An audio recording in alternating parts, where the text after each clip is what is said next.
Getting our friends together isn't as easy as it used to be. We get it. Life comes at you fast. But trust us, your pals are desperate for a good hang. And when they hear you stock the party with drinks from Drizzly, they'll be banging down your door. Let Drizzly, the go-to app for drink delivery, take care of the supplies. All you need is an excuse. It doesn't even have to be a good one. It's your dog's birthday. The loquats are finally ripe. Whatever. With Drizzly, you can compare prices on a massive selection of beer, wine, and spirits and get them delivered straight to your door, which means you can entice the crew to leave their houses without ever leaving yours. Whatever the occasion, download the Drizzly app or go to drizzly.com. That's DRIZLY.com. Today. Must be 21 plus. Not available in all locations. Man, I wish they had Drizzly when I used to play D&D and Riffs. Maybe it's time for me to start again. Thanks, Drizzly. The podcast playground. Hooray! Hey, it's my song. Let's sing it. It's gonna be fucking awesome. Come on, it's gonna be fucking awesome. You know the words. It's gonna be fucking awesome. That's it, sing. It's gonna be fucking awesome. Yeah! All right, here goes. I don't know what to call this show. I keep trying to think of all these different names because I am truly a voice of reason in the middle. And I love everybody in comics and geek culture especially. And I want to see us come together.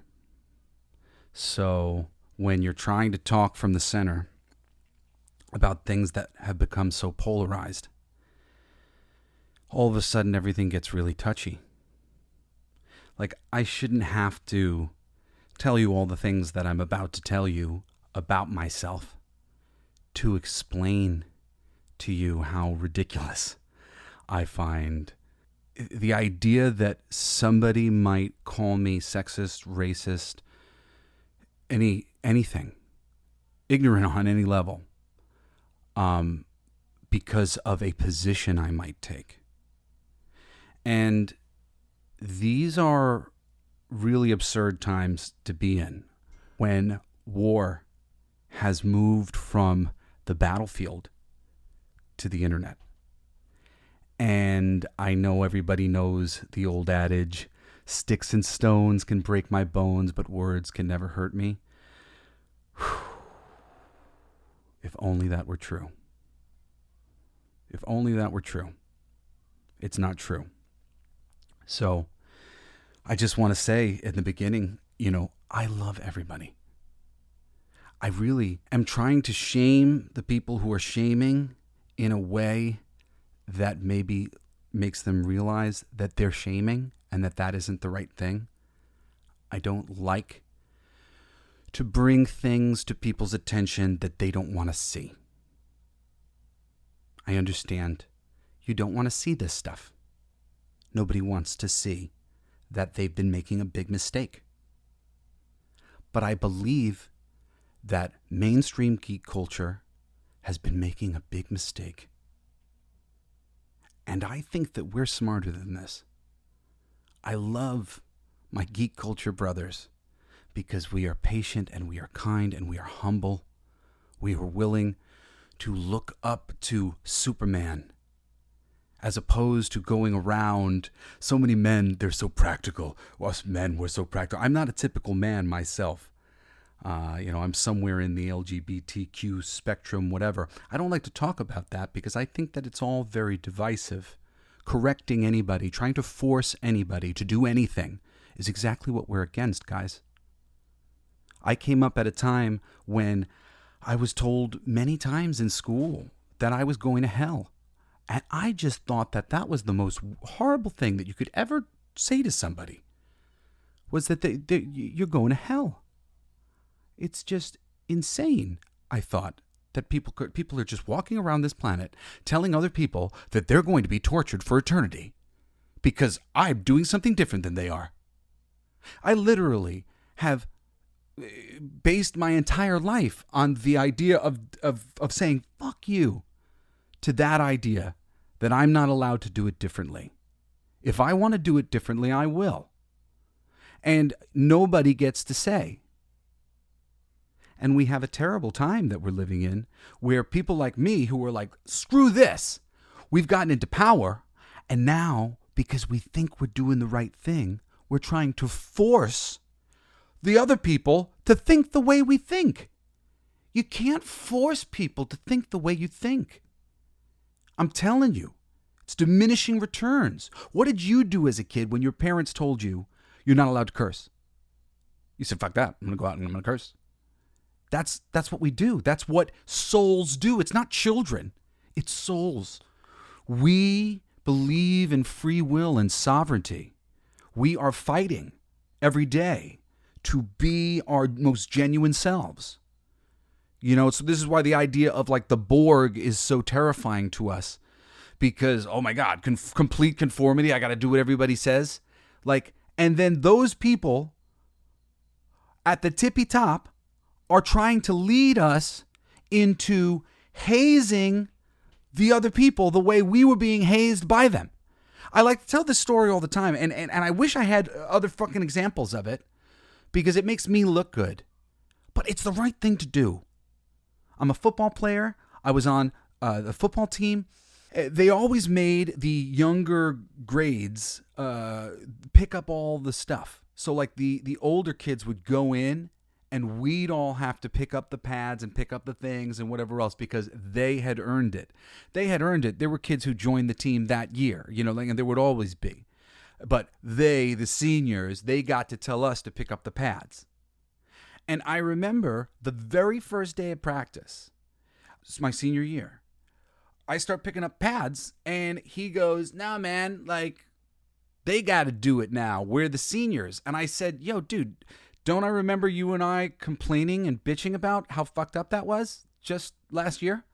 And he was like, yeah. And I was like, so why don't we stop that stupid tradition and, you know, progress? Do it better than that. Right? Wouldn't that be nice? Okay, cool. So I think you're probably with me here. I remember I had a conversation, and I probably talked about this before. I've talked about it somewhere, with a great friend of mine. He happens to be a black guy. He's a really handsome black guy. He's huge, man. I mean, like, this dude is like, if you were a scientist and you're like, I need to make a body for me, I need to blend in with this black civilization, here's a black man. He is like the perfect black man. He's the one that you would make. You'd be like, that's the one. Perfect. Good body. Got it. Gonna wear that. Gonna go wear that out. It's my black outfit. This is my Hispanic outfit. This is my white outfit. See, this is what you think when you really are like for me, they're like racism is it's like, what do you mean? Diversity of life? Diversity of life is the best. Diversity of life. It's so great. Look at all the different types of frogs. Look at all the different types of humans. They're all beautiful. It's all awesome. It's so cool to learn all the new things. There's new things. There's all these new things. Everything is so different. It's amazing. Okay, this is the person who's talking to you today. Somebody who loves diversity of life. Somebody who wants everybody to like them because I deserve it, because I'm a good guy to them, because I care about the right things, because I think about them, and I'm open to their input, and I'm willing to cooperate. You know, a lot of people are just out for themselves.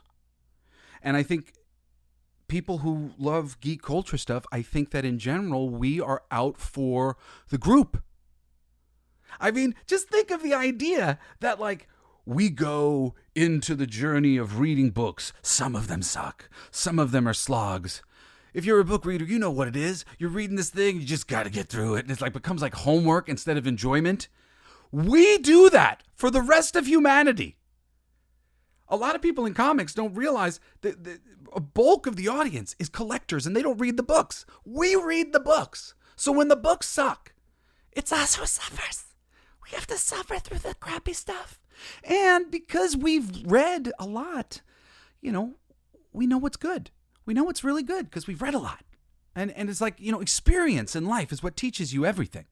This is why I hate the conversation that goes on the internet, because most of the people speaking, they don't know enough. They don't know anything. They're just speaking because they want to be speaking. Motivation for speaking is a different trait than fucking actually knowing things. So in order for somebody on social media to be useful to you in your life, sorry, that was my card. I've got kids speaking in the background, but I feel good about what I'm saying, so I just going to continue, and I don't care about some of the noise going on, but let me fix my charger. They have to be a person who is both super interested in being heard, because they're motivated in some way to be heard, to make a certain point, to change something. Or they have to be a person who just wants to be the center of all the things. Me personally, I have a real difficulty with being the center of things. Apparently, according to my horoscope from my sister, my journey in life is to get used to it. And I keep finding myself in this position in my careers where I'm just get used to it. If I want something done right, I got to do it myself. And things aren't as good as they could be because the people in between the artist and the machine they're gumming it up, man. And it's not all their fault. There's lots of wonderful people who are stuck in the machine. The machine sucks. It does. This is why one of my favorite bands is Rage Against the Machine. And it's so funny because the members of Rage Against the Machine have become a part of the machine. They've all become parts of the machine. You know, my dad, to a certain degree, I love my dad. He's the best. He's a little bit in the machine. Everybody is either constantly fighting to stay out of the machine, or they're slowly getting comfortable in the machine. I've never been comfortable in the machine. I've always wanted to make the machine more comfortable for the people who I saw were suffering. That meant black people. That meant, any member of the LGBT community, people with difficulties, whatever my heart could bleed for, it was. I came up at a time when these things were not spoken about. It was not widely known. And I was always just kind of telling anybody who would listen about the injustices that were going on planet Earth. It's truly awful now. It was truly awful then. Now the conversation has just made it all way more complicated to actually get anything done. And that's the big problem. We need to get some shit done, guys. The comics are just getting worse. The movies are just getting worse. The society is just getting worse from how we're behaving. I call to all of you guys out there who are like me, who are heroes, who love comic books because of the diversity they've always represented. Say what you will, but there's a reason why we all read the X-Men. Diversity. And not that silly diversity, superficial diversity where it's look, everybody's a slightly different color and their noses are all shaped differently. It's the diversity of character and meaning. There was meaning to have a German, Kurt Wagner, on the team in Giant Size X-Men. He's a German. People have feelings about Germans because of World War II and the Nazis. There's meaning behind having Colossus, a Russian, because of the Cold War. These are both white people. They're different. They're all different. They're all coming from different places, coming from different cultures. When did we stop really understanding differences? Nowadays, I feel like there's all this diversity, but it's very soulless. And I don't really feel like they do a very good job of communicating culture and giving people the struggle that they deserve to have so that they can endear themselves to the audience and be shown to be someone who can go through great struggle.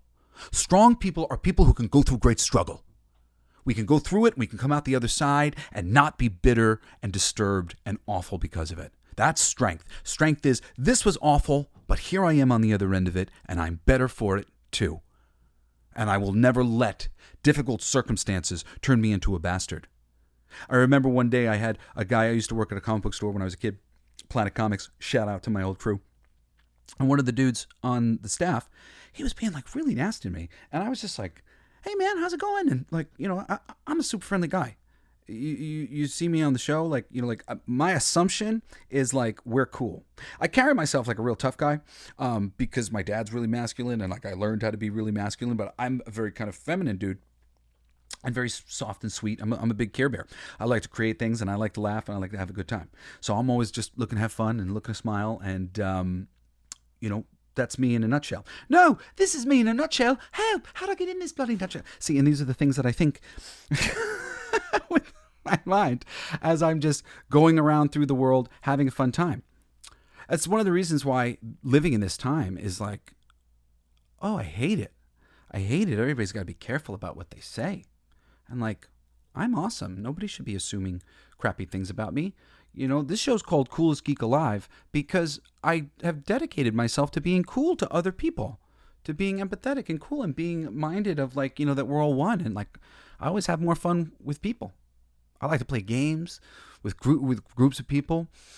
I like to drink and, smoke marijuana with people, in a group of people, sharing a little bit of a smoke or a drink together. It's just wonderful to share. I don't like to eat by myself. I like to eat with people. And I won't eat if there's nobody to eat with sometimes, because everything's better. Everything's better with people. You need somebody to love. You need people to be friends with. And me, I was raised in a colorblind house. My dad learned quick, as having some Jewish background or whatever, a little bit of racism or whatever, things that my family had to deal with. My mom, I forget what the story was, but my dad had like fallen in love with her from this story where there was some joke being made that was like, I guess, a racist joke, and she didn't even understand why it was funny. She was like, why is that funny? And then he explained, and she was like, oh, I don't understand. And it just demonstrated how colorblind my mother was. Like, what does that mean? And for me, when you grow up in a colorblind home and you are meeting other people, and there's a television, and the television has people of all varieties on it. Like, I mean, I never thought about hating somebody because of the color that they are. It just seems like the most ridiculous thing as a child. And please don't take this as a judgment if you're out there and you've had a different experience than I have. Please, I've been not wanting to like have this conversation really because of how complicated it can be and how touchy some people have become. It's not even that they're touchy. It's just like they've allowed themselves to really like feel righteous about making a storm about certain things. And I don't think it's really right. I mean, I understand. I'm a punk too. But I'm a punk and I go to a concert and I friggin' rage out on the stage. I rage out in my bedroom. I don't actually go out into the world and actively try to punch a Nazi. I'm not trying to provoke the next war. Like, that's what's going on right now. As the people who I feel like I was one of our leaders, man. I'm 41. I'm the child of a rock star. And they gave me some stupid, useless power because I was the child of a rock star. And I had to acknowledge it and see that it was there because people kept, kind of pointing it out to me in some fashions. And other ways it was just sort of glaring that I was being given power over certain people. And other people were really hating me because they felt like I was being given power. That wasn't my fair share. I didn't earn that power and I'm going to have that power. So I became a person who was going to like put their arm behind their back and like just so I could prove that I freaking deserved it. And then I was, just as honorable as I could be. I was like, they gave me this false power.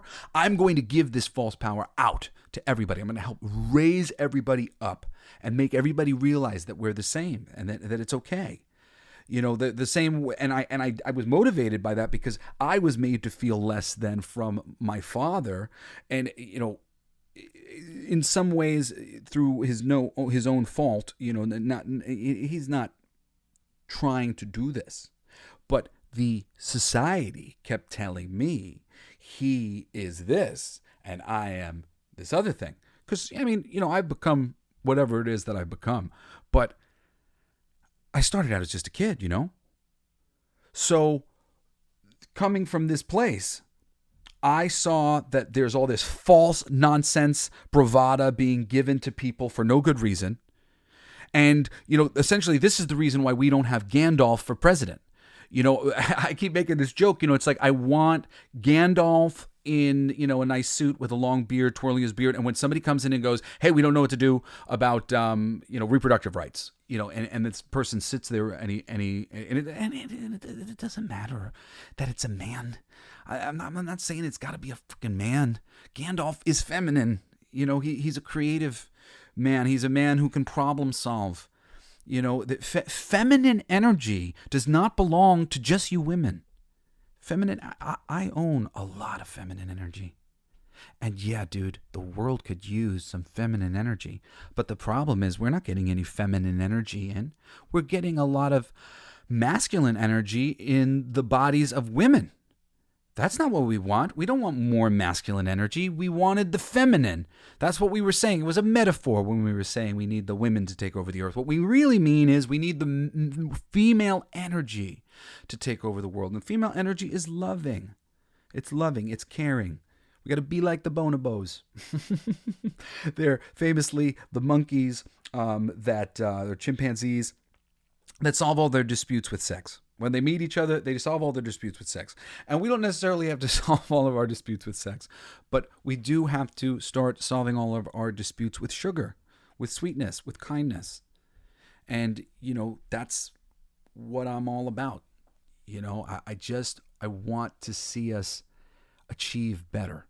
And we've got a problem right now where the conversations that we need to have are on the other side of these lynch mobs that we're sending after the people who are being accused of wrong think. This isn't... Star Trek is one of my favorite shows. Star Trek has what's called the Prime Directive. The Prime Directive states that you do not interfere with a developing civilization. In many alien circles, and I don't know if if aliens seem like a crazy thing to you, you really got to do some reading. Don't be afraid. If they were going to hurt us, they would have did it already. They're all over the place. And in those circles, they discuss the Prime Directive. You don't interfere with the developing civilization. And they're not interfering with us. We have to save ourselves. We have to save our civilization. And I really believe in us. I believe in us geeks. I think that we're the smart ones who can handle this the way it needs to be handled. Respectable and cool and strong. Being a superhero, as it turns out, isn't about being as strong as Superman. It's about having the will to stand before others and speak your piece in strength and knowing that you're not crazy, that we've all gone crazy, and you've been able to wrestle yourself away from that crazy cycle of grabbing pitchforks and hunting down Frankenstein. And why do we love villains? Because Frankenstein didn't deserve that.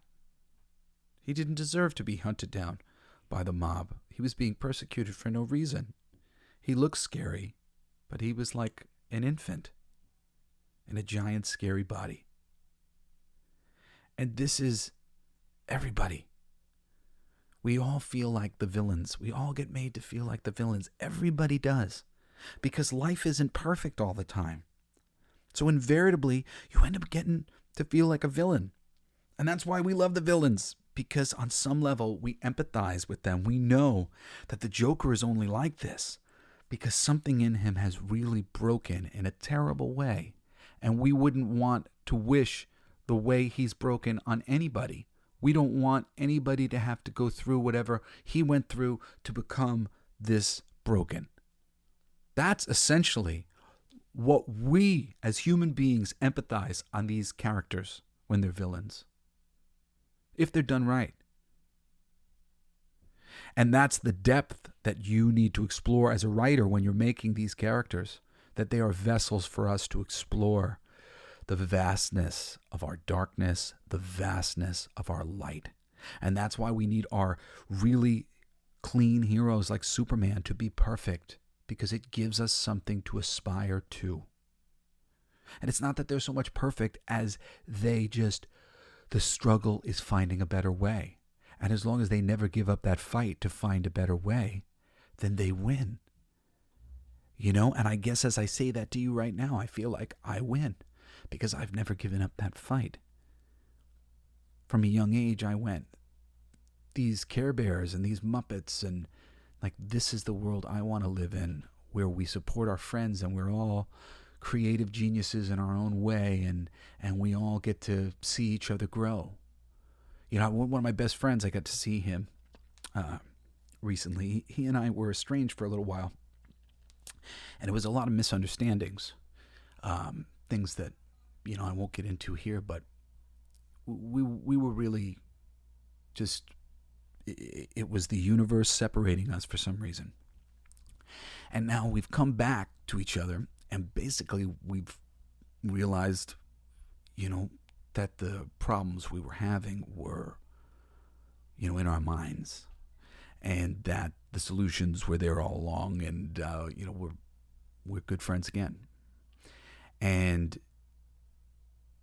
sometimes that's how the relationship goes. Sometimes you have to separate so that you can come back with better gratitude and better appreciation and in the right state of mind.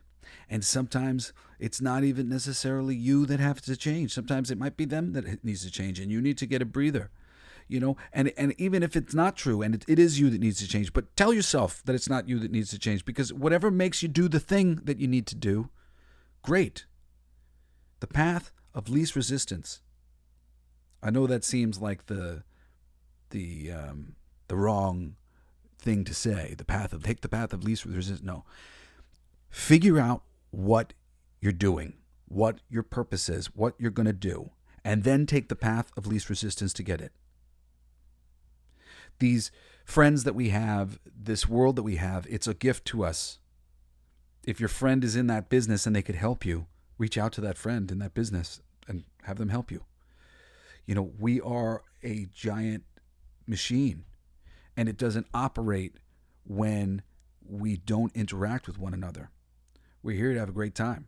And I have a hard time learning that lesson myself, because when I struggle with depression and anxiety, one of the reasons why I like that this is a podcast and it's not on video, because I think when I can see myself, I'm so self-conscious of myself. I hate that people can see me and see what I look like, and it makes me feel so uncomfortable on so many levels. I value my mind. I value my mind. I value the things that I have to offer intellectually, and I've tried to hone my mind into something that would be valuable to people. I wanted to be valuable to my children. I felt that my father was very wise and imparted so much information to me, and I loved him for that. And I put myself on a path of being an information machine, because he knew so many things about so many things. And a lot of it was because he had practical experience in the world. And practical experience in the world is the most necessary thing. And it's the thing that makes it so easy to trick and bamboozle everybody right now, because most people don't have a lot of practical experience in the world. I'm one of us. I'm one of these good guys. I'm very shy. I have a hard time. The reason I wrote our theme song. I don't know if you like it, but I love our theme song. I'm so proud of it. It's such a fun thing. And, it wasn't meant to be a song. It was just meant to be exactly what it was. And it's exactly what I envisioned it to be with my friend, Andre Padre Holmes. Shout out to Andre. Yeah. Oh my God. I love our theme song, and I'm a good musician, but I basically forced myself into this position where I decided that the only way I was going to let myself succeed in music, because my father was a rock star and I wanted to prove that it was me, was if basically somebody came to me thrilled with what I was doing and wanted to sign me. And that happened a few times, but it was always really small labels. And it's funny because really small labels have become the thing, and I should have taken one of those really small label deals. But it all seemed like small and meaningless and not the thing that I wanted to prove, because my dad was a major label recording artist and I wanted to do that. So I set a boundary for myself that prevented me from making progress. We're presenting boundaries for ourselves all the time in the current day landscape if you are leaning to the liberal side of things. I can't say that I am leaning to the liberal side of things anymore. The jokes have gotten funnier on the right. This is the thing. Like, I laughed for years at the right. I laughed for years at them. And now I'm laughing at the left. And I'm sorry, but it's become funny, and it's terrible that we have done the thing where we're hazing the people. They were hazing us, so we're hazing them. Nah, man, come on. We're supposed to save the world and make it a better place. Heal the world, make it a better place for you and for me and the entire human race. There are people dying if you care enough for the living. Make a better place for you and for me. I'm sorry. I'm sure I could perfect that and make it good. I'm a singer, and I should, but this is my podcast, and I'm not going to go back and fix it. I'm starting with the man in the mirror. And I don't care if he was a freaking pedophile. I hope that he wasn't. I like to think that he wasn't. You know, you can't hate on Walt Disney, you know, because he's a racist. Was he a racist? I'm not so sure. Some of my first introduction to black people was watching the sing-along videos over and over and over again. The VHS that I had with Uncle Remus from Songs of the South, because the songs were so great and because I adored that man. So, like, I've seen him prop up many, many black people. Are we really going to go back and retroactively just, like, color all of the good that man did evil now? Like, please, can we not do that? I don't want to do that. I don't want to do that for anybody. Like, you know, I don't want it to come out that Muhammad Ali sucked. You know, I don't want to find out terrible things about my heroes. My heroes are all over the place. I'm just in the middle dealing with you guys being dicks to each other. I love Black Panther and I love Captain America basically the same. You know, they're both guys who are living up to an ideal that they think that they have to be. Well, actually, that's not true. I kind of like Black Panther more. Because Black Panther, he's a king, and he's trying to live up to that Captain America ideal that Captain America is basically setting the standard for in, like, the Avengers. You know, but he also has to please his constituents because he's a king. Oh, that's a difficult situation to be in. He's got to please the members of the kingdom, and he's got to please everybody else, like, for the good of mankind kind of thing, but also has to please Wakanda. That's cool. That's why I like Black Panther. I don't give a shit that he's black. I don't care. I like his character. His character demonstrates his character. And I like people with character. I don't automatically like you. Well, I kind of do. I'm a dog with his wagging tail. But I mean, when it comes to you being a person out in the universe that I have to deal with, because I'm a person in the universe trying to communicate with the other people and trying to change the world for the better, to make it a better place. That's why I'm here. That's why I'm on the microphone. That's why I read comic books. That's why I write comic books. That's why I'm in the world. I'm in the world to make this world a better place. That's what I want. I believe that the geek culture community is with me on this. I believe in us. I believe that we are the meek who will inherit the earth. They mispronounced it. It was the geeks shall inherit the earth. But we can't be completely meek. We have to open our mouths in the right way and be the beautiful intellectual people that we are, who can properly expound and expand on these things until they get fucking tired and have to go to bed because they can't hear us think anymore. That's what it should be. All of these people on Twitter should get tired and go to bed because they're in conversations with people who can think circles around them. You are my peeps. You are here. If you are listening to this show, I'm sure you can think circles around these people. You can't be afraid of these lesser intellects.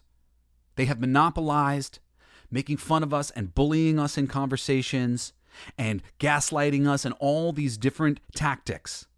And now these tactics are being used by the presumably good and responsible people who pushed for racial equality and LGBTQ equality and all these things which were good and necessary.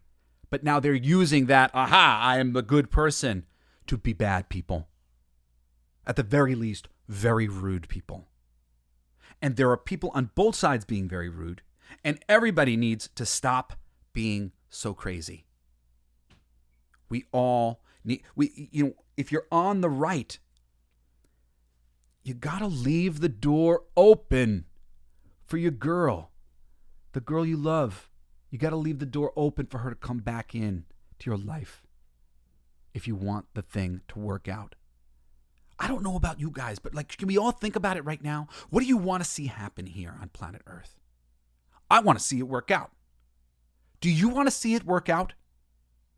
Hey, Jesse, I want to see it work out. I want to see it work out. I'd like to see it work out. Wouldn't it be nice? Wouldn't it be nice if we were older and we didn't have to wait so long? Wouldn't it be nice to live together in the kind of world where we belong? There are more ants than grasshoppers. We need to politely stand up and have a voice in this conversation. It's so funny. I was so worried about getting negative feedback to various things that I've been writing and thinking about and saying on my podcast, and I've gotten nothing but support from everyone. Just letters of affirmation and just from everybody. And, people who will tell me, I don't think exactly like you think, but I understand exactly where you're coming from. And everything that you say resonates with me, whether I agree with it entirely or not. And that's what I hope for. Everybody, please have your own thoughts on things. Don't let my brain be your brain. But do be active in the conversation by reading things. Go read books. Read them. They're great. There are some great books. I used to have a website. I don't know shit about comics, and I have lists that I've made of some of the best comic books that you can get into. And if you write me at jesseblaze@jessesnyder.com, I will send you some of these lists that I have. And there's things of if you really like crime, read these comics. If you really like sci-fi, read these comics. If you really like fantasy, read these comics. If you really want to get into Spider-Man, start here. If you really want to get into Batman, start here. That kind of stuff. Hit me up. jesseblaze@jessesnyder.com.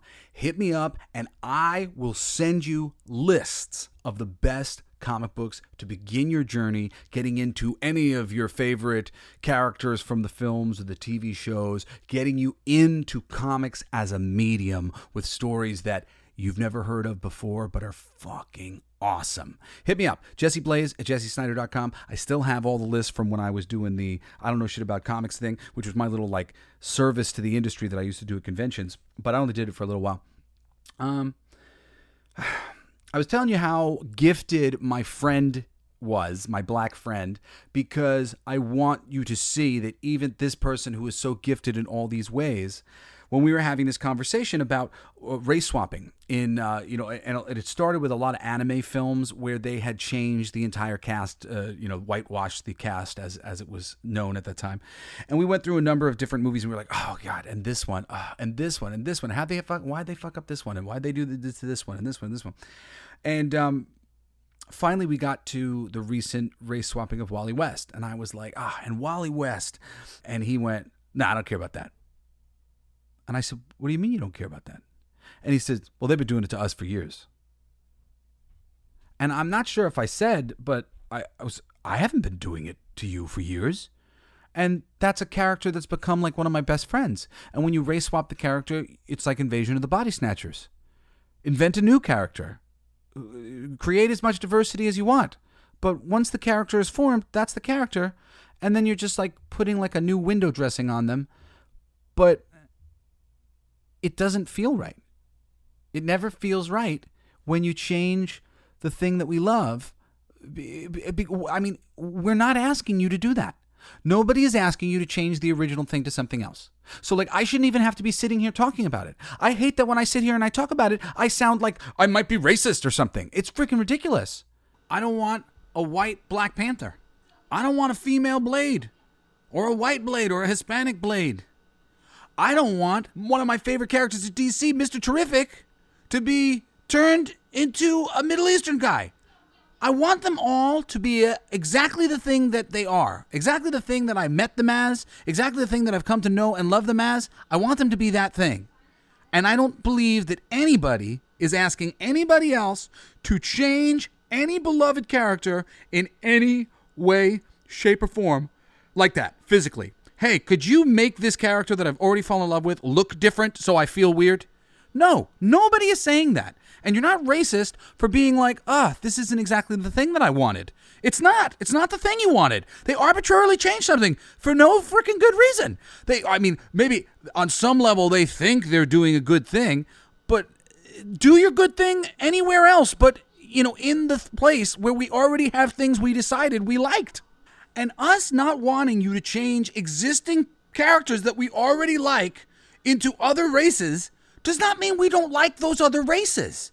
Introduce those other races in other ways. Don't introduce us to other races by retroactively making Superman a purple polka dotted alien. We like them as they are. That doesn't mean we don't like other people. It just means that we already do have affection for this one as it is. Please stop adjusting them. I shouldn't have to have this conversation. Nobody said, hey, can you make Captain America black? And I mean, Captain America Black is a little bit of a different situation because you got Falcon moving into that position. And obviously we all knew that the original Captain America was going to come back because everybody knows, Bruce Wayne is Batman. It doesn't matter who you put in that cape and cowl. It's Bruce Wayne that we've built up this idea about in our mind. It's Steve Rogers that we've built up this idea about in our mind. And it's okay for the Falcon to come into that role for a moment. And it's not a big deal about having a black Captain America. And we can have other characters that are like Captain America who are black. That wouldn't be a big deal. There are ways to expand the universe and be inclusive and have it be cool. I mean, one of the great miniseries from the Joe Quesada era of things was the Truth miniseries, which was about the experimental super soldier program that they did after Steve. And that was really cool. There's the Isaiah Bradley character. I thought they should have really done more with him, honestly, and I was surprised that they didn't. That was a character that was ready for prime time, and they should have capitalized on, and people appreciated that miniseries, appreciated that thing. I'm sorry for all the banging around. I'm with my kids for the summer, and I don't have a quiet studio to go to record, and I don't want to just be a mean dad and yell at them all the time. So I've decided that I'm just dealing with it, and I hope you'll deal with it too for the content of the conversation. The race swapping was unneeded. The American audiences would have watched a classic anime starring a bunch of Asian people. We recognize that the anime are made by Asian people. We're not racist against Asian people, clearly, and nobody else is either. We're interested in the stories of other cultures. We want to know what's happened in other countries and at other places. That's why we read. This assumption that the audience is fundamentally racist in some way or another and needs to be shown the light is just the most absurd thing ever. I'm kind of disgusted that more of us have not stood up faster. I'm disgusted with myself as well and said something like, we are being just as lame as the lame people who drove us to this. All the people who wanted to haze back, they're getting to do the thing now. In spiritual circles, when you talk about reincarnation, they'll tell you something that's really upsetting to the people who are living it. And it is that if you were racist in your last life, in this life, you'll be black or Hispanic. If you were a sexist in your last life, in this life, you're going to be a woman, etc., etc. You will go back and forth. Your greatest enemy will be your best friend. Your best friend will be your greatest enemy. Back and forth it goes to balance the consciousness of God. That's what people in reincarnation situations understand to be true. That the consciousness of the one thing is trying to fix itself, trying to rebalance itself, bring equilibrium to everything, equalize all the people, all the things, all the ideas. And what does that mean? It means that the loudest voices on the left yesterday are now the loudest voices on the right today. The loudest voices on the right today were yesterday's loudest voices of the left. We are in a cycle, in a crazy mind. And we need to pull ourselves into the center where all of the solutions and good ideas are hiding. They're just past the extreme points of view on the left and right in the middle. I think that my audience is filled with the coolest geeks alive. I ask you, please join me. Be cool to each other. Call for peace. Call for reason. Read books. Read comics. Read fiction. Read nonfiction. Educate yourself. Be the smartest man in the room. Just don't be an idiot. Don't be an asshole. Be kind. Go out there. Kick ass. Take names. Be warrior monks. Because the superheroes of the real world are the Jesuses and the Gandhis and the Martin Luther King Jr.'s. They're the men who find peaceful ways forward. Right now, we've stopped moving, and we need progress forward. So, be the change you want to see. I beg you. And always remember that hurt people hurt people. Everybody who is operating from a really negative place did not get there alone. We come into this world fresh and bright, and the things that are done to us mold us into who we are. Always try and have mercy and think of the best case scenario, the reason why whoever it might be deserves your forgiveness. Take the high road, turn the other cheek. It's a hard thing to do sometimes, but it is the right thing to do. It's the best thing to do. The best thing for your life, the best thing for the universe, the best thing for our society.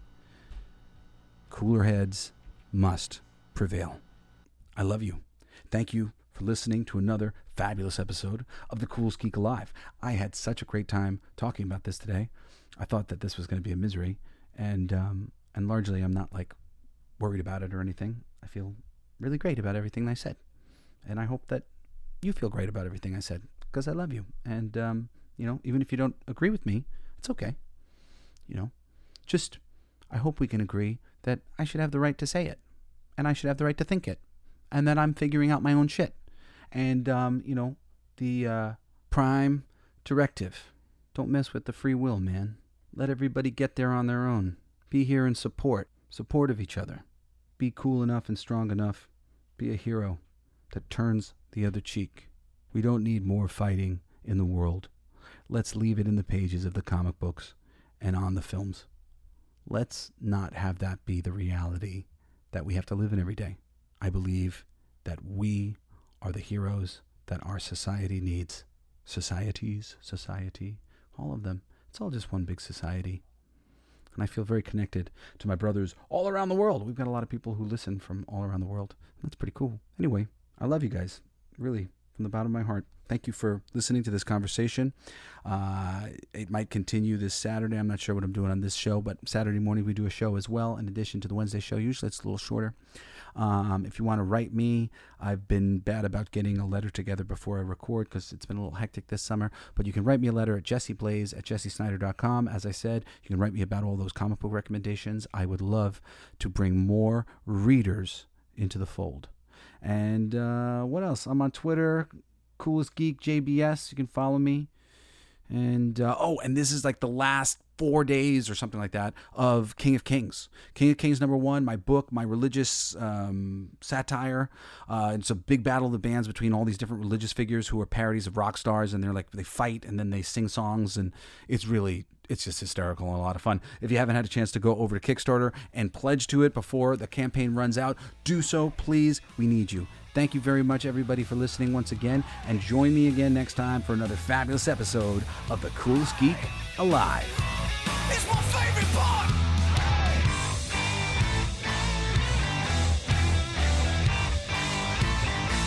Isn't that heavy?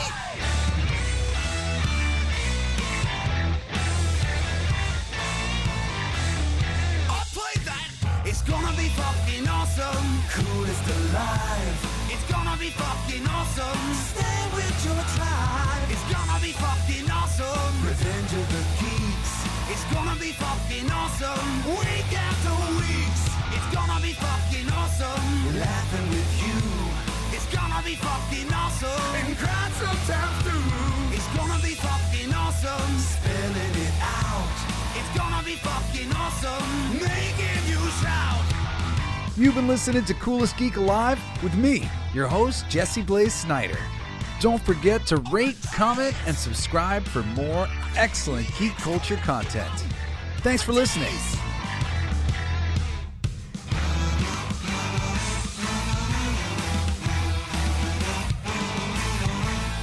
You like that? It's a kazoo solo.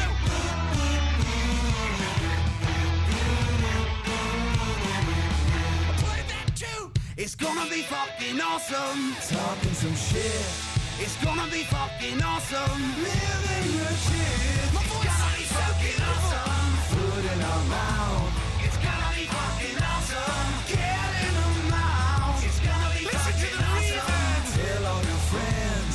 It's gonna be fucking awesome. Call right on text. It's gonna be fucking awesome. Raising the bar. It's gonna be fucking awesome. Straight to the stars. It's gonna be fucking awesome. It's starting soon. Straight to the top. It's passing the moon. It's gonna be fucking awesome. On with the show. It's gonna be fucking awesome. Ready, set, go. It's gonna be fucking awesome. Fucking awesome. It's gonna be fucking awesome. Just wait. You'll see. You'll all see. The Podcast Playground.